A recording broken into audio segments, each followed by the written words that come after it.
Graças a Deus. Nós estamos numa série, irmãos, aprendendo a viver, vivendo como ovelha no meio de lobos. Eles vão projetar aqui para mim a série. Nós começamos semana passada, só para que eu possa entender um pouquinho melhor. Quem estava conosco na quinta-feira passada, balance a mão assim para mim ver. Mais uma vez, vivendo como ovelha no meio de lobos, é o tema dessa série. Qual é o objetivo, queridos? Em Lucas 10, no versículo 3, quando Jesus está mandando os discípulos, 70 discípulos, para uma grande missão, para um grande desafio, ele deixa isso muito claro. Eis que vos envio, repita o versículo comigo, de cabeça, vai, eis, não precisa abrir, vai, eis que, me ajude, diga, vai, eis que vos envio como ovelhas no meio de lobos. A questão é, o mundo está cheio de lobos, fale comigo, vai. Como é que eu vou aprender a vencer sem me transformar em um lobo? O problema de estar cercado de lobos é que eu começo a achar que a única alternativa que eu tenho é me transformar em um deles. Então eu começo a agir como eles, ter os mesmos valores deles, e aí começo a me corromper por dentro e por fora. Jesus envia os discípulos para uma grande missão. Eles iriam vencer, diga amém. Diga amém. Mas a vitória do Filho de Deus, ela vai além da questão específica. Olha nos meus olhos. A vitória de um Filho de Deus não é apenas a vitória específica. Imagine, eu quero crescer no emprego, eu quero a promoção, e aí eu consigo vir o presidente da empresa. Amém. Eu venci. Diga aleluia aí mais uma vez. Mas a vitória do Filho de Deus, ela é mais do que chegar lá e me transformar no presidente da empresa. Isso é uma vitória. Mas é chegar lá e me transformar no presidente da empresa sem virar um lobo. Me ajude. Sem virar um lobo. E se eu, para mim chegar lá, eu já tivesse sido transformado num lobo, eu não venci, eu perdi. Porque perdi meus valores, perdi minha vida, perdi minha família, perdi o que eu tenho de melhor, perdi a minha relação com Deus, etc, etc, etc. Então, é possível, eu vou vencer, você vai vencer, vivendo como, me ajude, vai, vivendo como.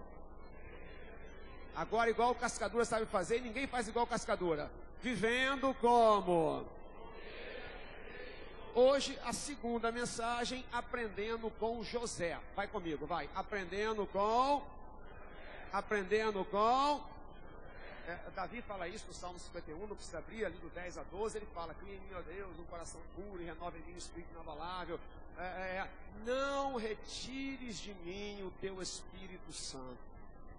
Torna a dar-me a alegria da tua salvação. Porque Davi sabia que por culpa dele próprio, dos seus pecados e do ambiente no qual ele estava inserido, ele corria um risco seríssimo. Qual era? Vencer na vida, me ajude, vai. Até vencer na vida secular, mas perder o que eu tenho de melhor. Perder o meu caráter, perder os meus valores, perder as pessoas que eu amo. O grande desafio do cristão é vencer na vida secular, e nós venceremos. Vencer no meio de lobos, até para provar que eu posso vencer no meio dos lobos, sem me transformar, permanecendo como ovelha. Vencer na minha vizinhança e me tornar um lobo, vencer na faculdade e me tornar um lobo, e vai por aí fora. Você compreendeu? Diga um aleluia aí. Olhe para mim, eu vou trabalhar a história de José. Eu vou trabalhar a história de... Olhe, me ajude. Solta a voz e a fé. Eu vou trabalhar a história de José. Papai do céu, derrama o teu poder, a tua graça, a tua unção, capacita-nos, fortalece-nos, abre nosso entendimento, fala conosco, ensina-nos a vencermos como ovelhas no meio de lobos. Em nome de Jesus, o povo de Deus diga, ore comigo, diga em nome de Jesus, eu vencerei na vida sem virar um lobo. Diga aleluia. Bom, olhe para mim, tá? Daqui a pouco eu vou ler um texto sagrado com você, mas olhe para mim. José era um moleque, um garoto, tinha 17 anos de idade, e ele era aquele irmão fofoqueiro. Você tinha um irmão fofoqueiro? Quem tinha irmão fofoqueiro? Quem teve irmão fofoqueiro? Lança para mim, deixa eu ver, vai. Balança a mão, rapaz, assume agora, tá com medo do teu irmão, por quê? Você tinha irmão fofoqueiro? É aquele irmão que leva tudo pro teu pai, fala tudo pro teu pai, fala tudo pra tua mãe. De novo, quem teve irmão fofoqueiro aqui? Deixa eu ver. Aí levava, tudo José levava, e aí os irmãos foram criando uma raiva dele. Para piorar, papai Jacó, sem nenhuma sabedoria, tinha claramente uma preferência por José e manifestava preferência. O que é um erro clássico, eu não vou comentar aqui agora, mas um erro clássico. Aí papai Jacó honra José na frente dos irmãos, os irmãos vão ficando cada vez com mais raiva. Um dia, os irmãos têm a oportunidade, resolvem matar José. Você vê que ponto chegou a ira deles e o ódio deles. Deus não permitiu, ao invés deles matarem José, ele foi vendido como escravo. Ele foi vendido como escravo. Mentiram para o pai, dizendo que ele tinha sido comido por uma fera, por um animal selvagem. Ele é vendido por uma caravana de beduínos, de nômades. Esses nômades vendem José como escravo por um homem chamado Potifar, que era alto oficial de Faraó no Egito. Agora o rapaz livre, que tinha uma família, valorizado pelo pai, virou escravo. Na casa de Potifar, José prosperava, porque José tinha uma característica. Onde ele era colocado, ele prosperava. José era capaz de prosperar nos lugares mais absurdos possíveis. A ponto de tal maneira que o poder de Deus era com ele, que Potifar percebeu que tudo que José tocava, Deus abençoava. Potifar então botou toda a casa nas mãos de José. A Bíblia diz que Potifar não se preocupava com nada. Tudo era com José. Tudo era com Potifar, só preocupava no que comia e tal. Mas José era um rapaz bonitão, garotão, bonitão. E a mulher de Potifar, safada, sem vergonha, vagabunda, ela meteu o olho em José e queria José. E José nada, não aceitava. Não aceitava, porque era íntegro. Até que um dia, sozinha, ela e José, ela pegou e falou, deita comigo. E ele, não, porque eu não cometeria esse pecado contra Deus, minha ajuda, eu não cometeria esse pecado contra. E contra o meu senhor Potifar, que tudo pôs nas minhas mãos. Só que a mulher, então, com raiva, aí ela agarra José se livra dela e sai. Mas fica um pedaço da roupa de José. Só que mulher safada e vingativa é a pior coisa que tem no mundo. Deus nos guarde. Deus te proteja, uma mulher safada e vingativa. Ela inventa uma história. Ela grita, sem vergonha, né? Fala aí comigo, vai, diga sem vergonha, fala. Não, você falou muito pouquinho. Isso aí é para quem acha que a gente vai. Diga assim, sem, fala. Sem vergonha essa mulher, rapaz. Ela começa a gritar, José me atacou. Mentira. O pessoal chega e ela diz, olha o que ele fez. Tentou me agarrar, eu gritei, ele saiu correndo, mas eu peguei um pedaço da roupa dele. Bom, Potifar chega e manda o garoto para a cadeia. Faz cárcere no Egito. No cárcere do Egito, de escravo, agora prisioneiro, o que acontece com José? Ele prospera. Rapaz, o cara prospera em qualquer lugar. Dá um glória a Deus aí, vai. Aí o carcereiro vendo a integridade que Deus abençoava, bota tudo nas mãos de José. José de prisioneiro vira um prisioneiro carcereiro. Até que lá vão aparecer 2 oficiais de Faraó que tinham sido mandados para lá, porque Faraó não tinha se desagradado deles. Ditadura, sabe como é que é, né? O rei não gostou, ou mata, ou então encarcera. E cada um teve um sonho. José interpretou o sonho de um, interpretou o sonho do outro. E um dos motivos pelo quais os irmãos odiavam José é que ele teve um sonho que mostrava ele dominando sobre todos os irmãos. E sobre até o pai, né, e a mãe. Aí eles têm um sonho e José interpreta. Num da interpretação, o camarada ia ser morto de feito. No outro, dali a poucos dias, o camarada ia ser restaurado à sua posição lá diante de Faraó. José vira para ele e fala assim, olha só, quando você for restaurado, fala comigo, vai. Me ajuda, vai, igreja, vai. Lembra de mim. O cara, deixa comigo, rapaz, não vou te esquecer nunca. Como é que eu vou te esquecer? Agora aqui, tal. O cara é restaurado, o que ele faz? Óbvio, esquece, evidente. 2 anos se passam, até que Faraó tem um sonho, vai. Me ajuda, vai. E aí ninguém consegue entender o sonho. O camarada lembra que lá no cárcere tinha um rapaz que Deus usava. Fala de José. José vem, interpreta o sonho, o famosíssimo sonho das 7 vacas gordas, também das 7 espigas de milho, mas ficou mais conhecido pelo sonho das 7 vacas gordas. Das 7 vacas. E das 7 vacas, você me ouve bem aí atrás, bem com clareza, com nitidez? Tá, aqui é que não está muito bom. Bom, ele então interpreta os 7 sonhos das 7 vacas. Das 7 vacas. Que depois as 7 vacas magras comem as 7 vacas gordas. Simbolizando o quê? 7 anos de muita fartura. Vai comigo, 7 anos de... E 7 anos de muita escassez. Tão grande que a escassez comeria a fartura. Faraó fica impressionadíssimo, bota José como governador geral do Egito. O garoto que virou escravo, o garoto que virou prisioneiro, agora é o segundo em comando no Egito. Nisso, fome passa os 7 anos de abundância, vem fome sobre toda a terra. No Egito havia alimento, porque José sabiamente guardou alimento na época da abundância. Esse é um outro ensinamento que até hoje nós não aprendemos, né? Época de abundância não é a época de gastar. Época de abundância não é a época de ficar queimando. Época de abundância é a época de guardar para a época de escassez. Um dos seus problemas pelo qual você entra em dívida, que não é o meu tema de hoje, só quero pincelar, é porque quando houve abundância, você não guardou rigorosamente nada. Aí quando vem escassez, pronto, direto para o cheque especial. Quando vem um imponderável, quando vem uma doença, não tem reserva. Né? O crente sempre tem uma reserva.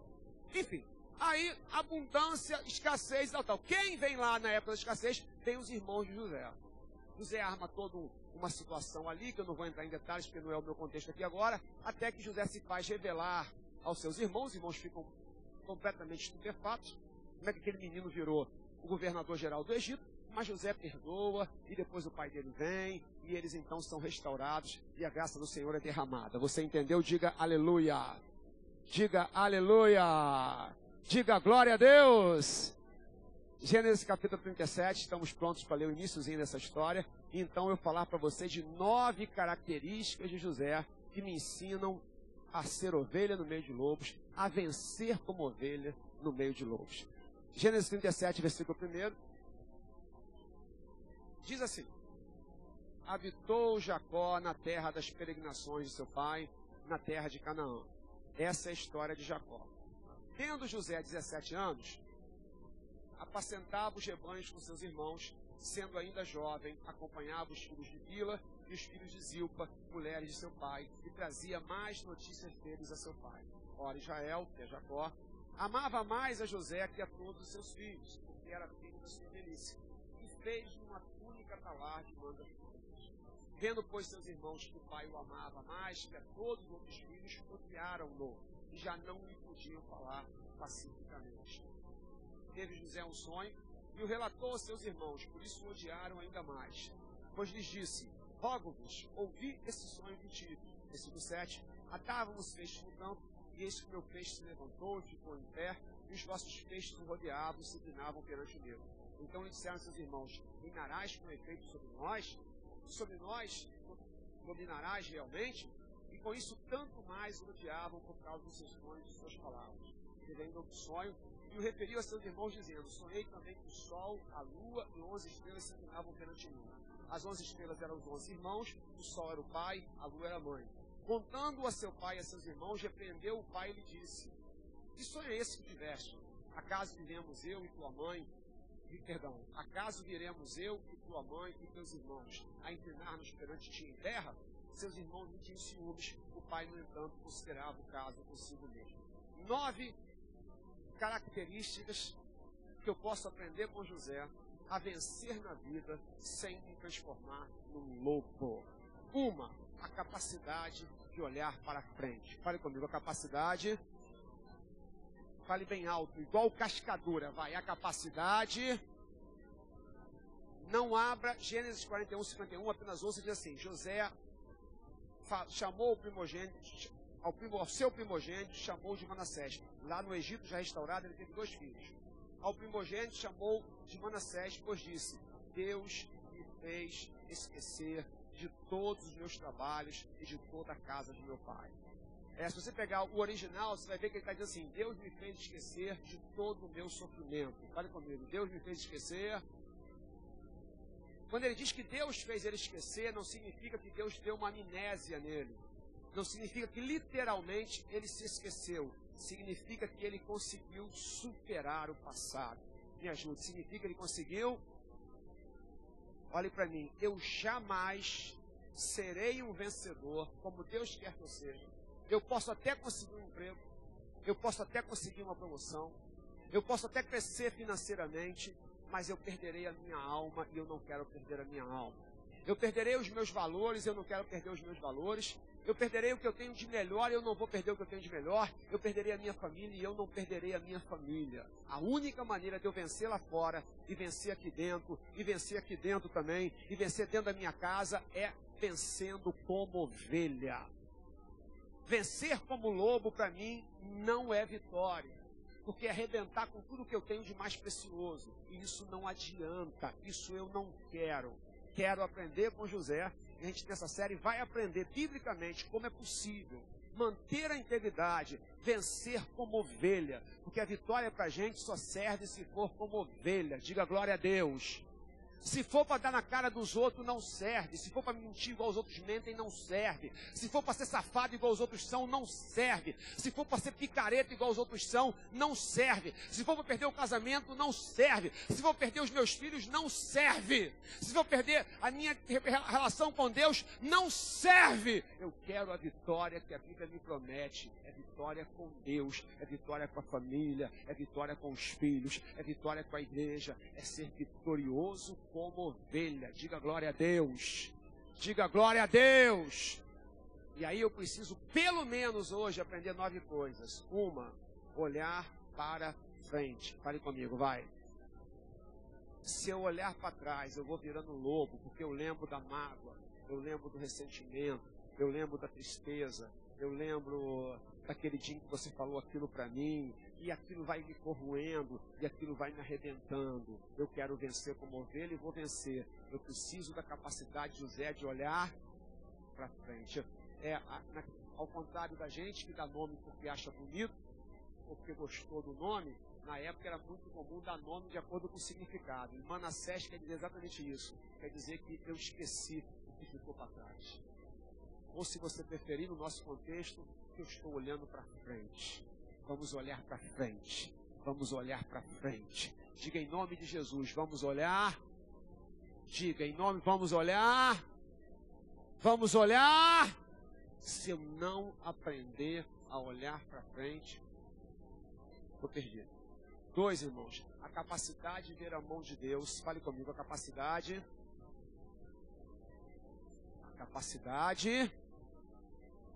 Mais uma vez, a capacidade até no meio do mal. Até Deus controla até o mal.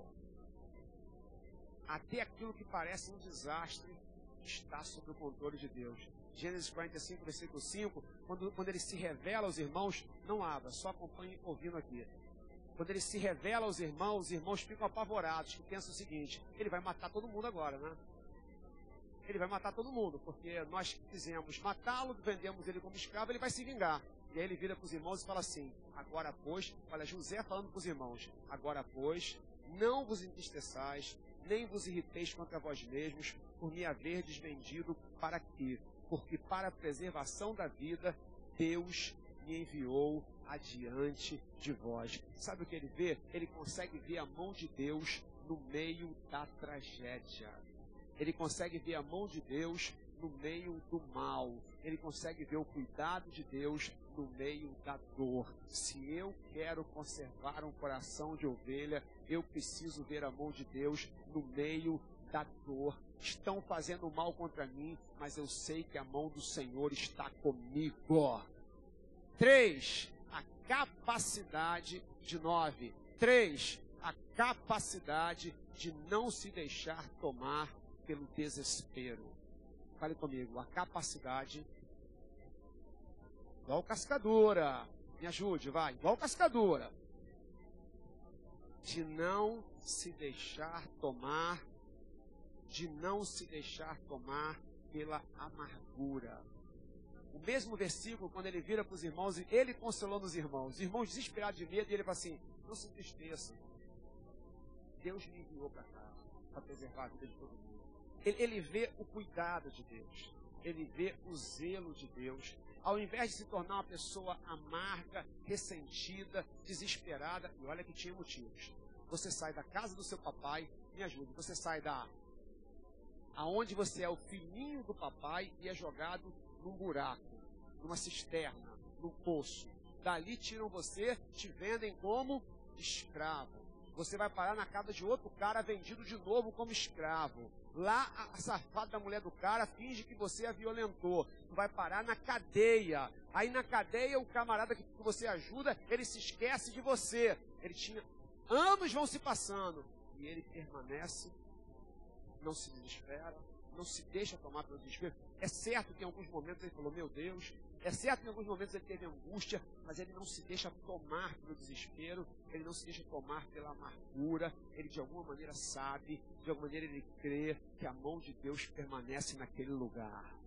4, a capa, e isso aqui é tudo, né, pra gente, para nós que vamos vencer como ovelhas, a capacidade de manter a integridade. Fale comigo, me ajude, amados. A capacidade de manter... Gênesis 39 diz assim, do 7 a 9. Aconteceu depois dessas coisas que a mulher de seu senhor pôs os olhos em José e lhe disse, deita-te comigo. Ele, porém, recusou e disse à mulher do seu senhor, tem-me por mordomo meu senhor e não sabe o que há em casa, pois tudo que tem, me passou ele as minhas mãos. Ele não é maior do que eu nesta casa e nenhuma coisa me vedou senão a ti, porque és sua mulher. Como, pois, eu cometeria tamanha maldade e pecaria contra Deus? Olha, ele é um garoto, a mulher do cara está querendo seduzi-lo e ele mantém a integridade. Ele vai parar numa cadeia pela integridade. Olhe para mim. É possível que no primeiro momento ser ovelha me cause um aparente prejuízo. Mas eu garanto e afirmo que logo depois Deus vai honrar a minha posição. Eu fico pensando nele na cadeia, me ajuda. Eu fico pensando em José. E o diabo soprando no ouvido dele. Está vendo? Fala comigo, vai. O que adiantou ser fiel? Se tu tivesse saído com a mulher, tivesse deitado na cama com ela, tu não estava aqui agora. Olha para mim. Anos se passaram. Olha para mim. Olha o diabo aqui.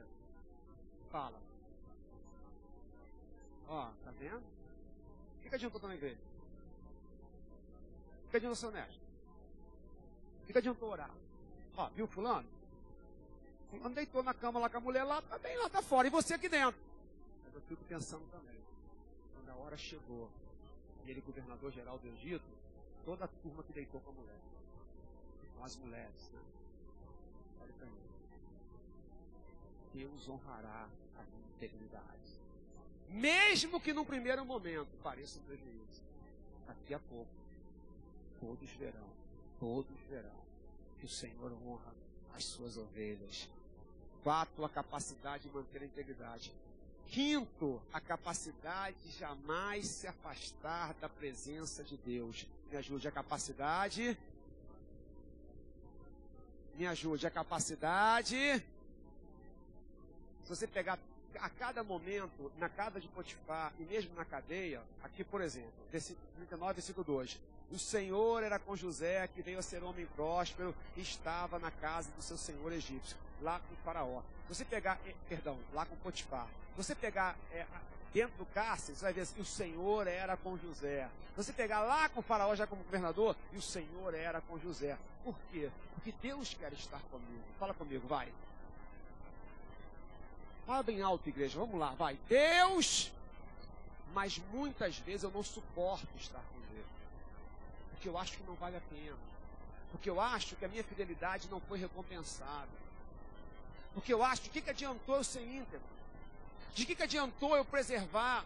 Eu fico pensando, por exemplo, no homem que ficou viúvo, sei lá, ainda muito jovem, e não quis ficar indo para a cama com qualquer mulher. Ele queria uma mulher de Deus. E aí o diabo que soprando no ouvido, adiantou de que ser íntegro?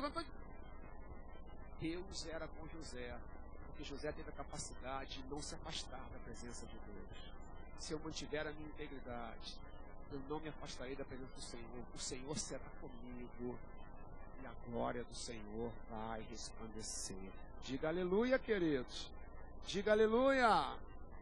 Estou entrando numa reta final aqui, 6, 7, 8 e 9. Eu gosto muito do 6 também. José teve algo que eu gosto demais. Em psicologia se fala que o homem amadurece até os 30, fala comigo, vai. Me ajude, que ele amadurece até os 35. Homem em sentido genérico, homem e mulher. E há toda uma corrente de psicologia também, psicanálise. Depois dos 35, me ajuda. Aí vai. Não tem mais. Eu não creio. Eu creio que Deus muda até o camarada de 80. Mas tenho que reconhecer alguma coisa. José sai da casa dos pais aos 17. Fala comigo, vai.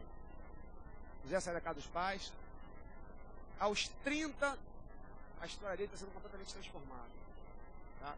Em 13 anos, fala comigo, em aproximadamente, eu vejo um moleque, fala comigo, dedo duro, fofoqueiro, se transformar num homem extremamente maduro, capaz de perdoar, bem resolvido, dá um glória a Deus aí, vai.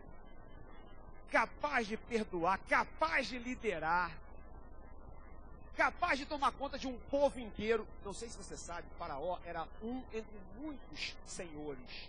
O Egito era dominado por vários senhores. É José quem transforma Faraó no rei geral do Egito. Porque depois veio tanta fome que José foi comprando a terra de todo mundo para Faraó. Eu vejo um moleque, olha, eu acho isso lindíssimo. É legal demais você ver um moleque se transformar num homem. José tinha a capacidade de amadurecer, de usar o sofrimento. Fala comigo, vai. E aqui, vamos lá, eu e você, me ajuda teu pastor aqui. A capacidade, José tinha de usar o sofrimento, vai, para amadurecer. Olhe para mim. Tem gente que usa o sofrimento só para sofrer. Tem gente que usa o sofrimento para ficar mais imaturo ainda. Tem gente que usa o sofrimento só para reclamar da vida. Tem hoje gente que usa o sofrimento para ficar enchendo a paciência dos outros. Tem gente que usa o sofrimento para se fazer de vítima. Tem gente que usa o sofrimento para parar de viver. E tem gente que, pela misericórdia de Deus, usa o sofrimento para amadurecer. Sabe o que é espetacular? 13 anos, fala comigo, vai. Fala comigo, vai, me ajuda. Eu e você, vai. Esquece quem está do seu lado. Eu e você e papai do céu. Vai. Que não foram iguais. Foram difíceis. Foram sofridos. Mas não foram iguais. Olhe para mim. O quanto você amadureceu no livro que escreveu. Sinceramente. O pior, queridos, tomara que não seja o seu caso nem o meu, é dizer assim, meu Deus, óbvio que eu estou dizendo aqui para José, pode ser 10, pode ser 5 ou 20. O pior é que a gente fala como pastor, como quem lida com milhares de pessoas o tempo todo, sem nenhum exagero. O pior é ver, às vezes, tanto sofrimento, fale comigo, é ver, e nenhum amador. Aí o sofrimento de um menino, ele se transforma num homem. Deus quer te transformar numa pessoa cheia do Espírito Santo de Deus, cheia do poder de Deus. Um homem, uma mulher. Diga glória a Deus, amados. No tempo devido, eu volto para desenvolver isso aqui, que isso aqui é um tema espetacular. 7. A capacidade de lutar, me ajude, vai. Para transformar sonhos em realidade. Quando José vem, um apelido negativo que colocaram nele, como se fosse uma coisa ruim, era assim, lá vem o sonhador, fala aí, vai. Ó, lá vem aquele moleque, lá vem... Talvez você seja um sonhador. Quem é um sonhador aqui? Deixa eu ver, vai, balança. Eu sou, balança a mão aqui, você sonha? Levanta a mão. Sonhar acordado? Levanta a mão assim, vai. O problema, queridos, não é eles falarem isso pra gente assim. Deixa eles debocharem. Tô nem aí. O problema é quando eu só sonho. Trabalhar para sonho virar realidade. José sonhava, diga aleluia, vai. Repita, José sonhava, vai. Eu queria mandar você repetir, mas você falar aleluia. Vai, José sonhava, vai. Vai, José sonhava. Mas José, olha, o garoto vai para casa de Potifar, cuida, trabalha, toma conta de tudo, é digno, é honesto. O garoto vai para a cadeia, trabalha, cuida do cárcere, limpa o cárcere. O garoto sonhava. Se eu sonhar e eu trabalhar, vai virar realidade. Se eu sonhar e eu trabalhar, vai virar realidade. Vai virar realidade. Oitava, e aí depois a nona, né? Claro. A capacidade de saber que se eu for ovelha, todo mal que intentarem contra mim, Deus vai transformar em bem. Quem crê que Deus transforma mal em bem? Diga para Deus assim, diga, Senhor, eu creio que se eu ficar na tua presença, se eu não deixar de ser ovelha, todo mal que intentarem contra mim, tu vais transformar em bem. Em Gênesis 50, versículo 19, respondeu-lhe José, não temais, os irmãos estavam morrendo de medo dele, tá? Morrendo de medo. Não temais, acaso eu estou em lugar de Deus? Vós, na verdade, falando para os irmãos, intentaste o mal contra mim, porém Deus o tornou em bem. Se eu for ovelha, diga comigo, vai.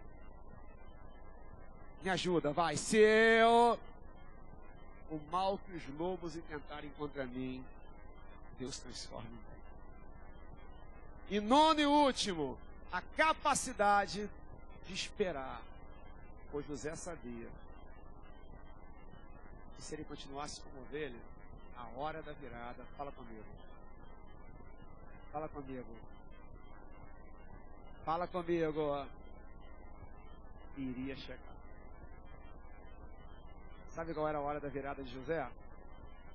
Vendido como escravo. Vai, fala comigo, vai. Não, primeiro para o poço, vai. Primeiro, fala, para o poço, vai. Do poço, os beduínos. Dos beduínos para Potifar. De Potifar para a cadeia. Na cadeia, vem os 2 oficiais de Faraó. O camarada restaurado se esquece dele. O camarada restaurado e... cascadura. E... se esquece dele. Até que um dia Faraó tem um sonho. Fala comigo. Faraó. Aí o cara lembra o quê? Que naquela cadeia tinha um rapaz que Deus usava para revelar sonhos. No sonho de Faraó havia chegado a hora da virada. Depois de 13 anos, queridos, olhe nos meus olhos. Depois de 13 anos, fala comigo, depois de muito sofrimento, de muita dor, mas de muita integridade, de muito trabalho, a hora da virada tinha chegado.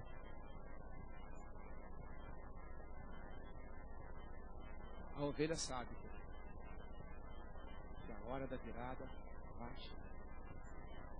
O cristão sabe que se Deus estiver comigo, de todo o meu coração e toda a minha alma, não sei precisar o tempo, mas eu sei que se eu permanecer com Deus, a hora da virada vai chegar. Diga comigo, a hora da virada. E quando ela chega, eu te falo isso de toda a minha alma. Queria ter José aqui para falar isso pra gente, né? Quando ela chega, e aí Deus restaura tudo, e vem a abundância, e vem o poder de Deus, e aí a graça de Deus é derramada, você olha para trás, para todo aquele período, e você vai vendo como desde o início, Deus estava preparando tudo para a hora da virada. O espetacular é quando chegou a hora da virada, José estava lá, prontinho para aproveitar aquela hora. A hora da virada vai chegar. Se eu ficar como ovelha, ela vai chegar. Se eu não for transformado no lobo, ela vai chegar. Se eu permanecer íntegro, ela vai chegar. Se eu usar esse sofrimento no meu amadurecimento, ela vai chegar. Vim aqui hoje para te falar isso. No meio dessa chuva toda, Deus quer que você saiba. E se Ele estiver com você, a hora da virada vai chegar. Feche seus olhos, por gentileza. Você assistiu um DVD da Igreja de Nova Vida Ministério é de Deus. Visite nossa livraria e adquira outras mensagens que também irão abençoar muito a sua vida.